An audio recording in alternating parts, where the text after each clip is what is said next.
Faut-il investir dans le fonds Europe Small d'indépendance AM? C'est la question à laquelle on va répondre dans cette vidéo. Pensez à vous abonner à la chaîne si ce n'est pas déjà fait, activez la cloche. On commence tout de suite avec l'analyse du rapport de gestion de mai 2025 pour ce fonds, qui est un fonds excellent, qui bat nettement son indice. Donc l'indice de référence, c'est le Stocks Europe Small ex UK. On est quand même sur une performance en depuis la création de 62%, non, cumulé pardon, de 136% contre 62 pour l'indice de référence. Sur 5 ans, on est à 155%. Le fonds a été créé en 2019. Donc, on est quand même pas mal, pas mal du tout. On est sur, en annualisé. Est-ce qu'il de l'info? Tac, tac, tac, tac, performance nette. Ici, ils ne mettent pas la performance annualisée. Bon, en tout cas, on est sur du cumulé qui, en cumulé, on bat nettement l'indice de référence. Donc, bon, c'est un très bon fonds qui applique la même stratégie que le fonds France, mais sur des entreprises moins françaises, en fait. Enfin, sont moins, plus en Europe. Il y a une plus grosse sélection sur l'Italie, l'Espagne, les Pays-Bas, etc. L'Allemagne également. Alors, on regarde ensemble le commentaire de gestion. Donc, ils ont fait une hausse sur le mois d'avril, 3,3%, donc ça c'est bien. De nouveaux investissements, il y a Royal Dam, donc société du BTP aux Pays-Bas, et Metlen, qui est aussi rentré dans le fonds France. Bon, j'avais regardé, vous pouvez retrouver mon focus sur Metlen, et moi je trouve que le dossier n'est pas si terrible que ça, mais après évidemment, j'ai pas les mêmes compétences d'analyse que les gérants des fonds d'indépendance AM, donc moi je reste humblement à ma place, donc je pense qu'ils savent beaucoup mieux l'analyser que moi, si elle est dans ce fonds. Ensuite, on a des renforts sur Webuild, société du BTP également en Italie. Clinica Baviera, ils se sont renforcés, tiens. Clinica Baviera, la dernière fois que j'avais regardé, ça avait quand même bien monté, super de dossiers, de la croissance de qualité, pas trop cher. Enfin, avant, c'était pas trop cher, les multiples sont quand même un peu montés. Bon, je pense que s'ils sont renforcés, c'est que la valorisation a un peu baissé. Donc, il faut regarder Implenia, qui est un dossier que je ne connais pas. Vente des fonds sur Groupe Catalana Occidente, mais ça, c'est parce qu'il y a eu une OPA, donc bien joué, ils seront positionnés en amont et bonne petite OPA, donc ils en ont profité. Ils ont vendu du Valourec, tiens. Valourec, après, c'est vrai que ça a un peu c'est impacté par la baisse du prix du baril, comme c'est indiqué en dessous. C'est très, voilà, c'est plus cyclique que les pétrolières, enfin que l'oil and gas intégré. Là, on est vraiment sur l'amont pétrolier, sur le parapétrolier, donc forcément, ça va amplifier les variations du baril. Hawkwind, un dossier que je ne connais pas non plus, a été vendu. Alors, on regarde rapidement les principales variations. Donc, ils ont rentré Royal BAM et sur le mois, ça a fait 28%. Donc, super, ça peut être de la chance, mais en tout cas, ça montre que le marché a vu la même chose que. Enfin, le marché a réalisé que le dossier était décoté. Score, on a un rebond. Score, c'est pas un dossier que j'apprécie. On est sur la réassurance. C'est un secteur sur lequel je suis plutôt à l'écart. Implenia, donc je ne connais pas. Edgemans, ça, c'est du BTP aux Pays-Bas de mémoire, ou en Allemagne, je crois que c'est aux Pays-Bas, qui est pas très cher, c'est pas très cher du tout. Rheinmetall, ils ont mis T1 milliard que prévu. Maintenant, les multiples, on va les voir, mais c'est un délire maintenant. Ils sont bien trop hauts, donc ils commencent à s'alléger, je pense. Ils l'ont pas indiqué ici, mais en tout cas, sur le fonds France, notre ami Gons s'est allégé. Sur la section performance inférieure à l'indice, on a Reach Subsea, Valourec, Neo, Next Geosolutions et Fugro qui sont tous dans le parapétrolier et qui sont en baisse à cause de la baisse du baril. Donc il faut s'y attendre sur ces dossiers. On amplifie la baisse du baril puisque on dépend de la dépense en capital de l'oil and gas et des acteurs traditionnels des majors pétrolières. Et évidemment, si le baril baisse, les dépenses en capital vont baisser également. Donc ça amplifie la baisse du baril, normal.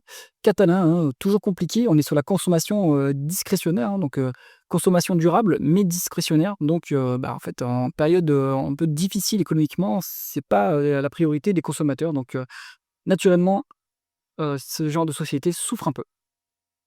Les principales variations entre mars et avril, on voit que Théon International a quelque peu baissé. Alors ici, difficile de savoir si c'est parce qu'ils se sont allégés ou si c'est parce qu'il y a une variation dans les titres.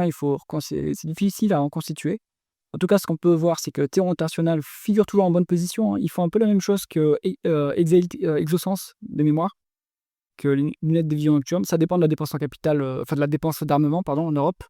En numéro 2, on retrouve Dassault Aviation. Donc toujours pareil, thématique de l'armement, ça marche bien. Edgemont, ça a bien monté, hein, ça a bien monté. Ils sont renforcés, hein, de mémoire, ils ont dit, non, ils sont pas renforcés, mais c'est que ça a bien monté, hein, donc ça a pris la position numéro 1 du fonds.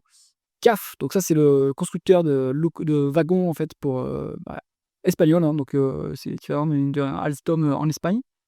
Bonne, progression également.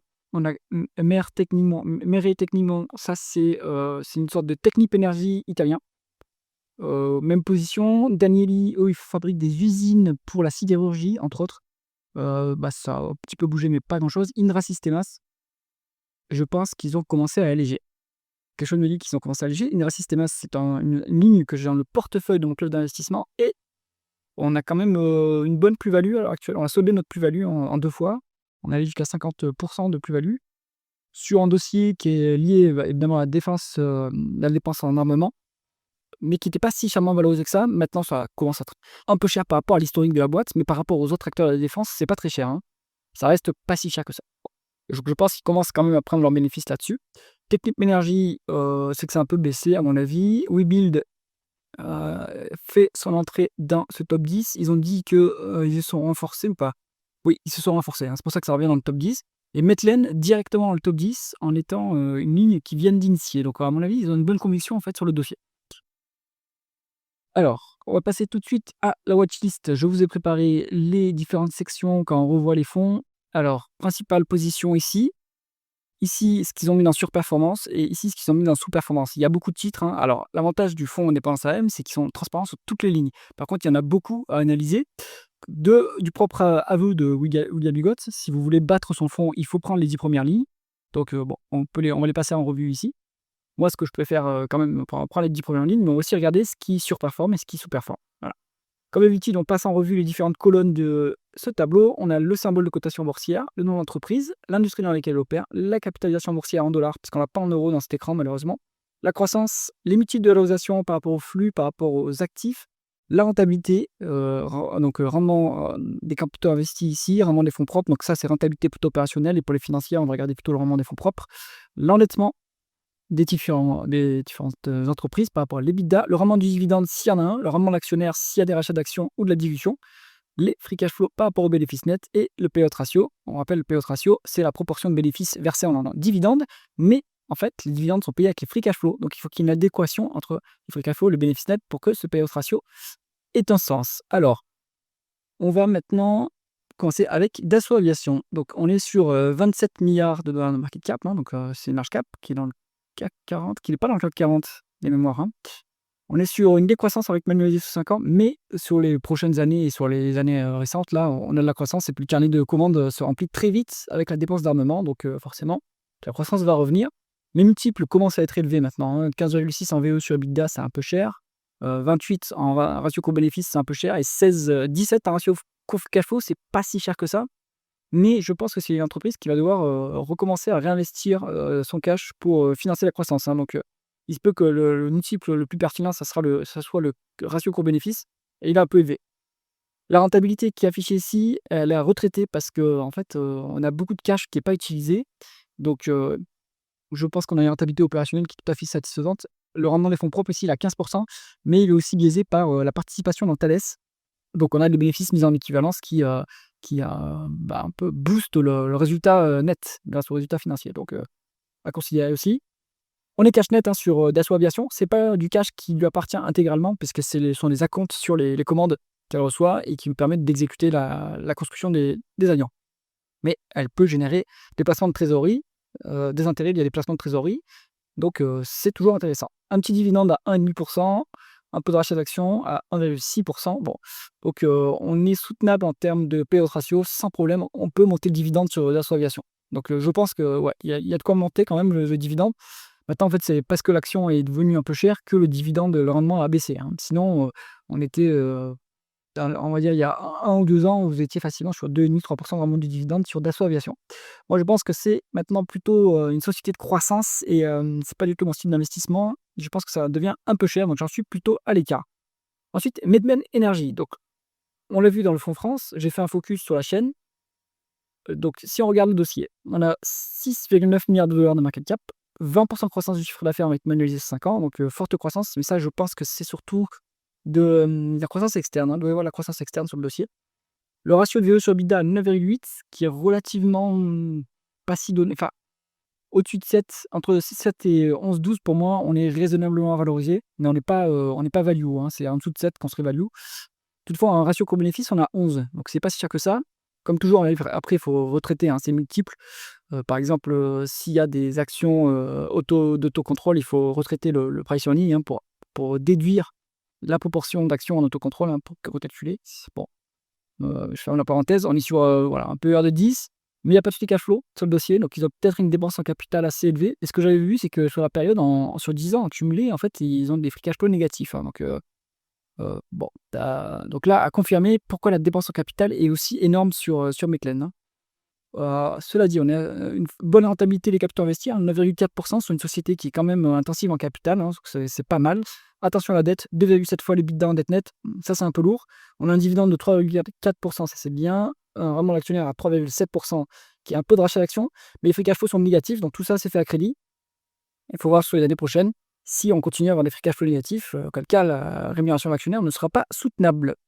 Ensuite, on a Technip Energies. Donc, Technip Energies, on est sur l'ingénieriste, on va dire, pour le pétrole et le gaz, hein, pour la réalisation de projets en pétrole et gaz.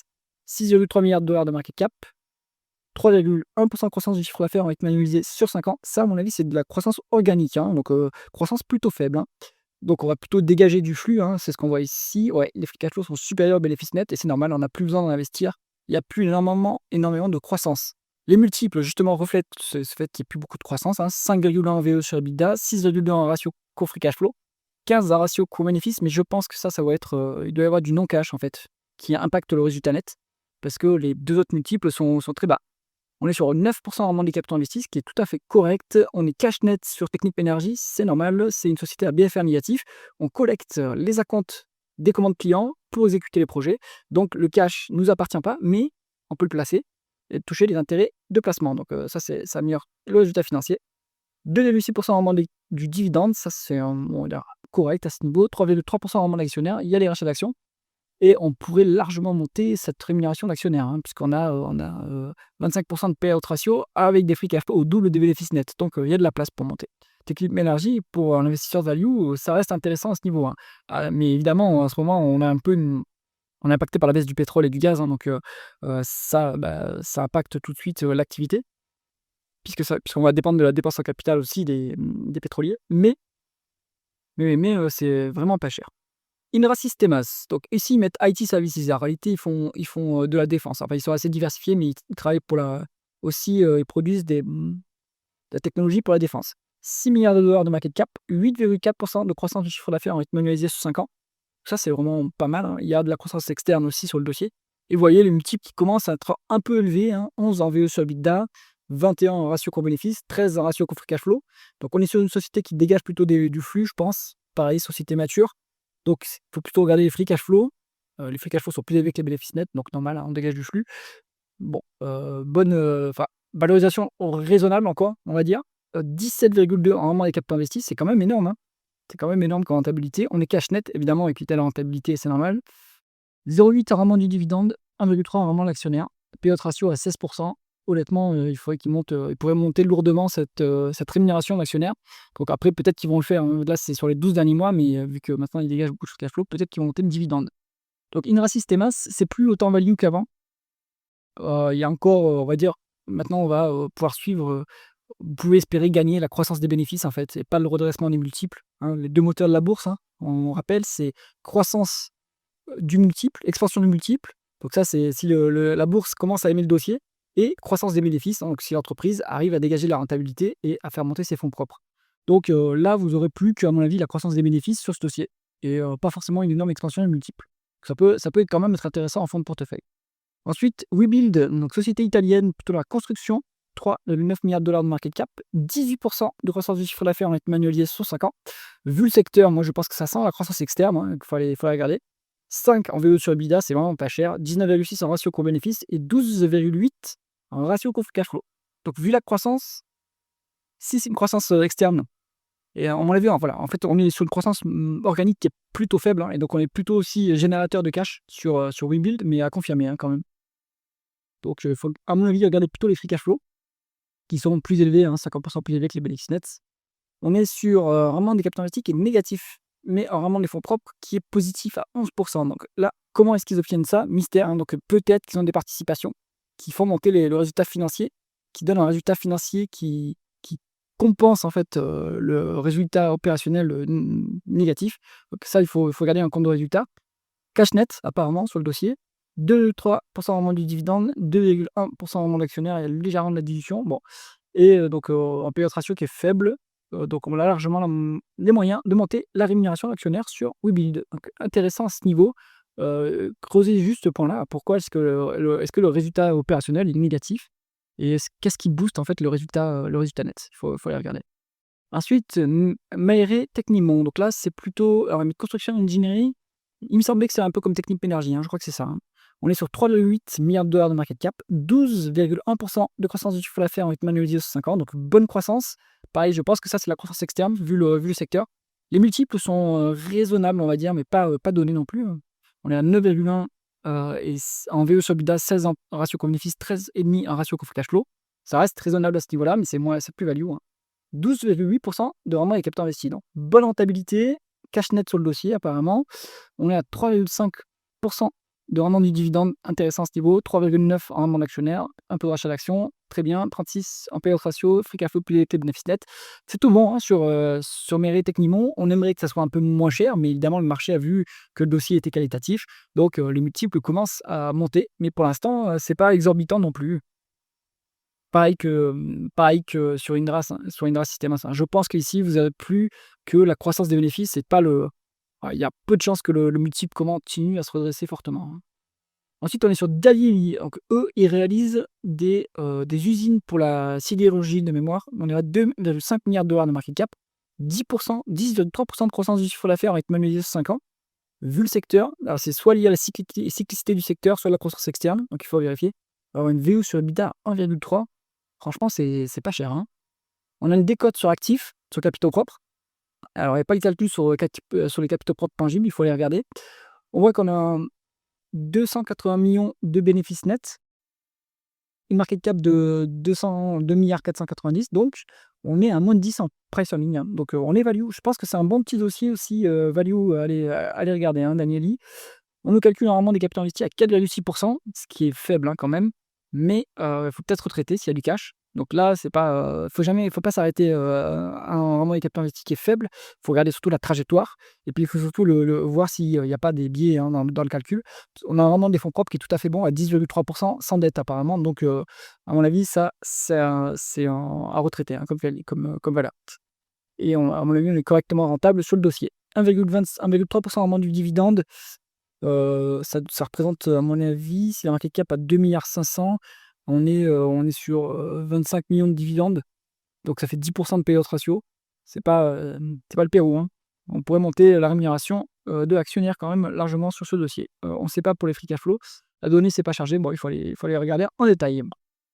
Théon International, donc de mémoire, ils font la même chose que Exosense, hein, c'est-à-dire les lunettes de vision nocturne pour l'armée. 2,4 milliards de dollars de market cap, 56% de croissance chiffre d'affaires avec manualisé sur 5 ans, c'est énorme.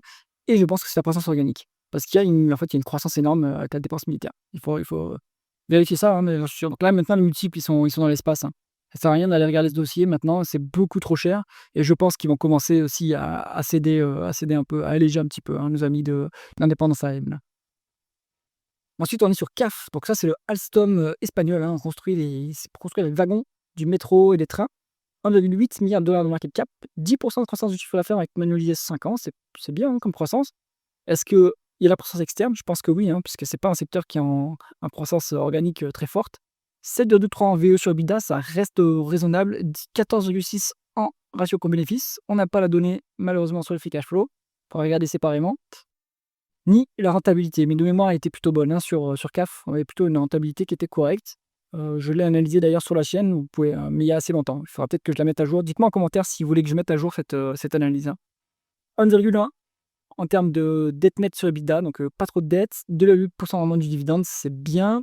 On a 126 millions de bénéfices nets. Donc ça nous fait quoi en rendement du dividende? Ça doit nous faire, tac, si on calcule, ça doit nous faire que 50 millions, hein, un truc comme ça. Donc, est-ce que j'ai une bêtise? 18 millions fois 2. Ouais, c'est ça, ça doit faire à la louche 50 millions contre 125 en bénéfice net. Donc on a un payout ratio qui est soutenable. Maintenant, il faudrait vérifier par rapport au free cash flow.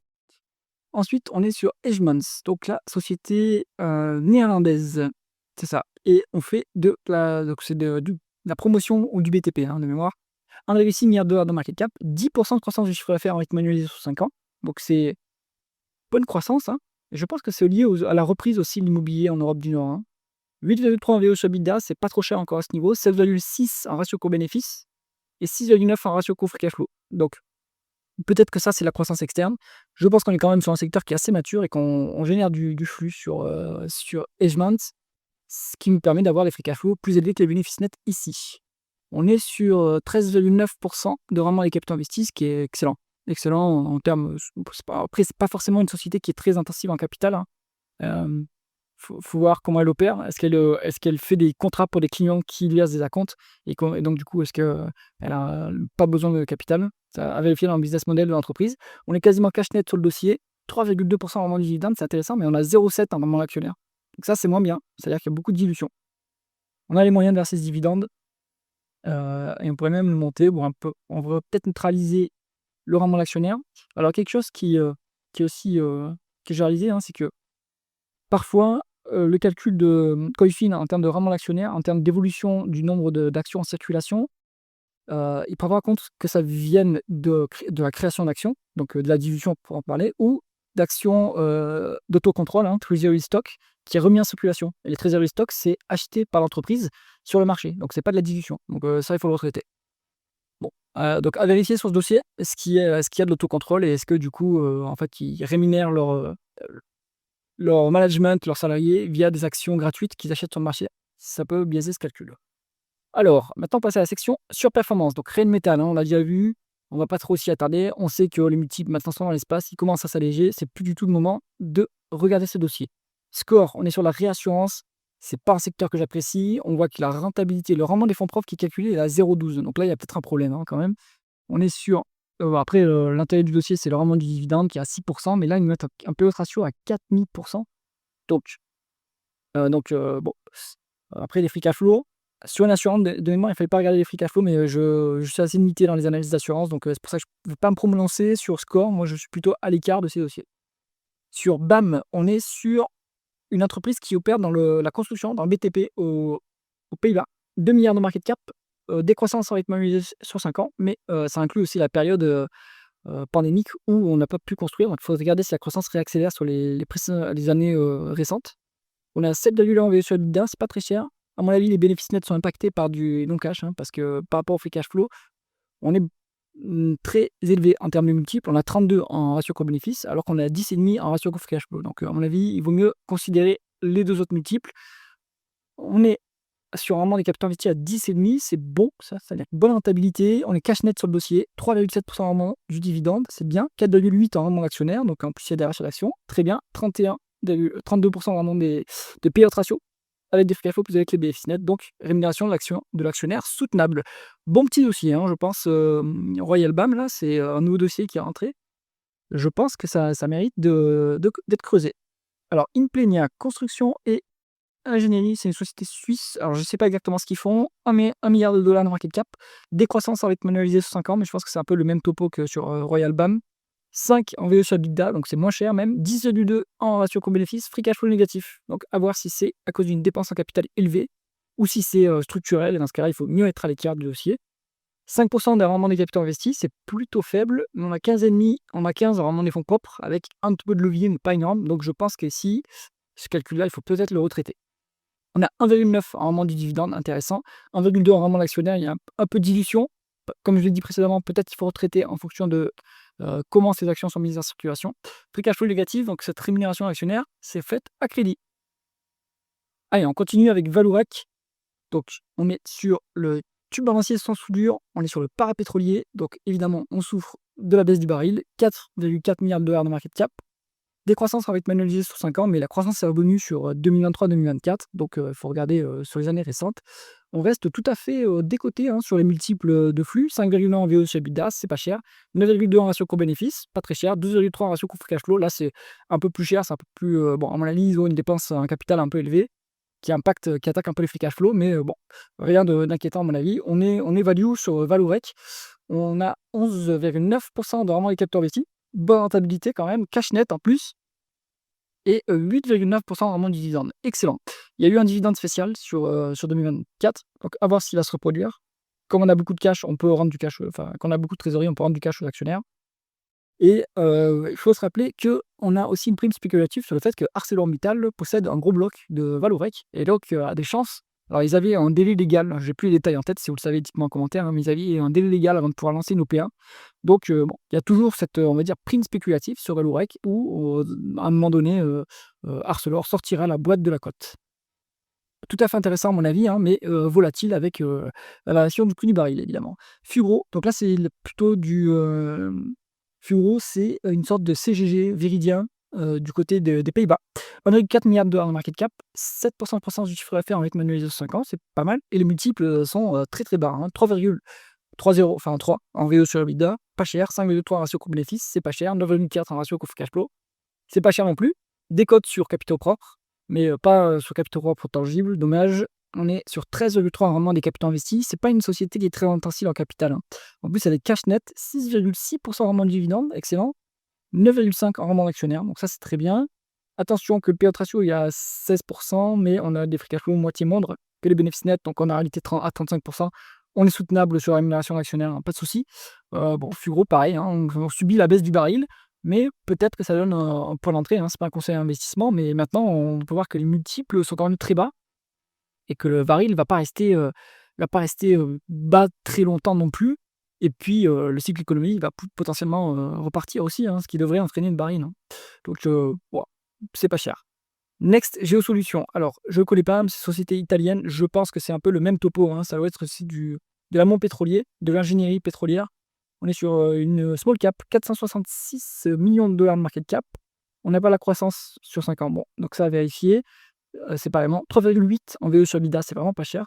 10,4 en ratio court-bénéfice. Et 14,5 en ratio coût cash flow. Bon, c'est pas les multiples qui sont exorbitants non plus. On a 25,4 en rendement des capitaux investis, c'est quand même énorme, hein. En plus, on est cash net. Si on est vraiment cash net, avec 45% en rendement des fonds propres, c'est un peu...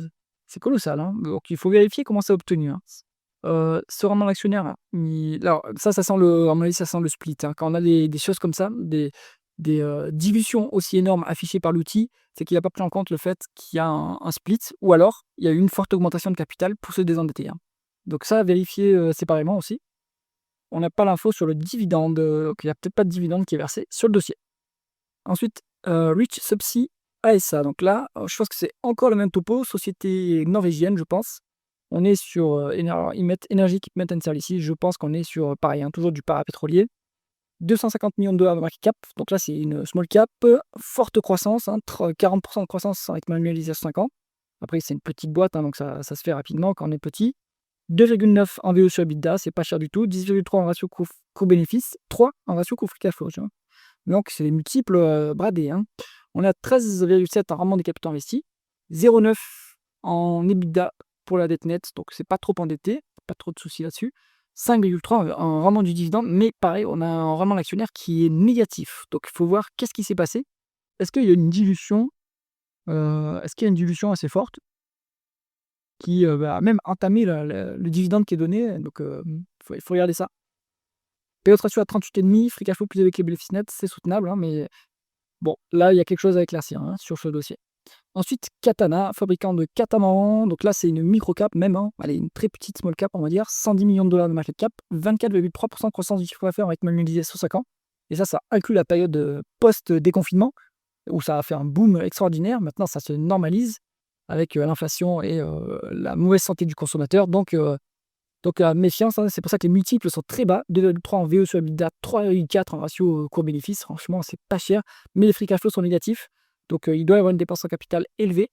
Est-ce qu'il faut faire une dépense en capital quand le cycle est bas? Bah, peut-être, hein, peut-être qu'il faut être contre-cyclique, hein. Après le management collé sur le marché, donc il doit savoir ce qu'il fait. On a 18,8 en rendement des capitaux investis, c'est très bon, hein, comme rentabilité. Cash net sur le dossier, 5,3 en rendement du dividende, 9,4 en rendement d'actionnaire. Excellent, mais c'est à crédit, puisque les free cash flow sont négatifs. Donc, on a fini cette revue du fonds Europe. Qu'est-ce qu'on va garder? Quel est, allez, mon top 3 dans toute cette liste? Ce que je garderai, moi, c'est Technip. J'aime bien Technip. C'est quand même bien décoté. Danieli, ça a l'air très intéressant, vu les multiples. Et qu'est-ce qu'on pourrait mettre? Alors CAF, il faudrait creuser plus en détail. Et j'aime bien Valorec aussi. J'espère que cette revue vous a intéressé. Si c'est le cas, mettez un pouce vers le haut et pensez à vous abonner à la chaîne. À bientôt.